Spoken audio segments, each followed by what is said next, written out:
Bismillahirrahmanirrahim. Baiklah, saya Sulastri, NIM 180581126. Baiklah, pada mata kuliah Psikologi Sosial ini saya akan menjelaskan materi tentang sikap. Adapun komponen yang akan dipelajari yaitu pengertian, struktur sikap, fungsi sikap, dan terbentuknya sikap. Baiklah, yang pertama pengertian. Pengertian sikap. Menurut Truston, memandang sikap sebagai suatu tingkatan afeksi, baik yang bersifat positif maupun negatif, dalam hubungannya dengan objek-objek psikologis. Sikap merupakan organisasi pendapat, keyakinan seseorang mengenai objek atau situasi yang relatif ajek, yang disertai adanya perasaan tertentu dan memberikan dasar pada orang lain untuk membuat respon atau berperilaku dalam cara yang tertentu yang dipilihnya. Yang selanjutnya yaitu struktur sikap. Struktur pembentuk sikap ada 3, yaitu yang pertama komponen kognitif atau komponen perseptual, yaitu komponen yang berkaitan dengan pengetahuan, pandangan, keyakinan, yaitu hal-hal yang berhubungan dengan bagaimana orang mempersepsikan terhadap objek sikap. Yang kedua, komponen afektif atau komponen emosional, yaitu komponen yang berhubungan dengan rasa senang atau tidak senang terhadap objek sikap. Rasa senang merupakan hal yang positif, sedangkan rasa tidak senang merupakan hal yang negatif. Komponen ini menunjukkan arah sikap yang positif dan negatif. Yang ketiga yaitu komponen konatif atau komponen perilaku, yaitu komponen yang berhubungan dengan kecenderungan bertindak terhadap objek sikap.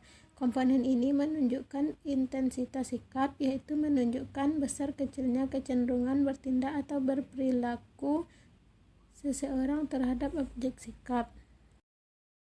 Baiklah, yang selanjutnya yaitu fungsi dari sikap. Adapun fungsi dari sikap, yang pertama fungsi instrumental atau fungsi penyesuaian atau fungsi manfaat. Fungsi ini adalah berkaitan dengan sarana tujuan dari bersikap tersebut. Yang kedua, fungsi pertahanan ego. Fungsi ini merupakan sikap yang diambil oleh seseorang demi untuk mempertahankan ego yang ada dalam dirinya. Yang ketiga, fungsi ekspresi nilai. Sikap yang ada pada diri seseorang merupakan jalan bagi individu untuk mengekspresikan nilai yang ada dalam dirinya.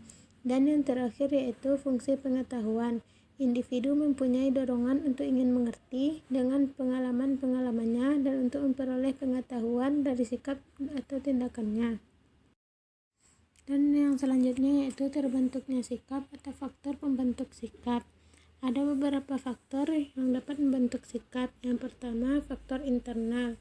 Di antara faktor internal pembentuk sikap yaitu faktor fisiologis dan psikologis. Yang kedua, faktor eksternal. Adapun faktor eksternal yang dapat membentuk sikap, yang pertama pengalaman situasi,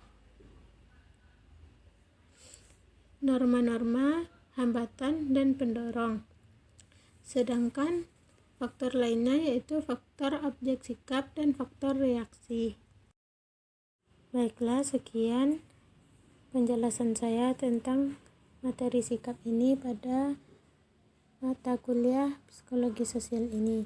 Jika ada kesalahan itu murni datang dari diri saya sendiri, dan jika itu kebenaran, maka kebenaran itu datangnya dari Allah. Sekian, mohon maaf. Assalamualaikum warahmatullahi wabarakatuh.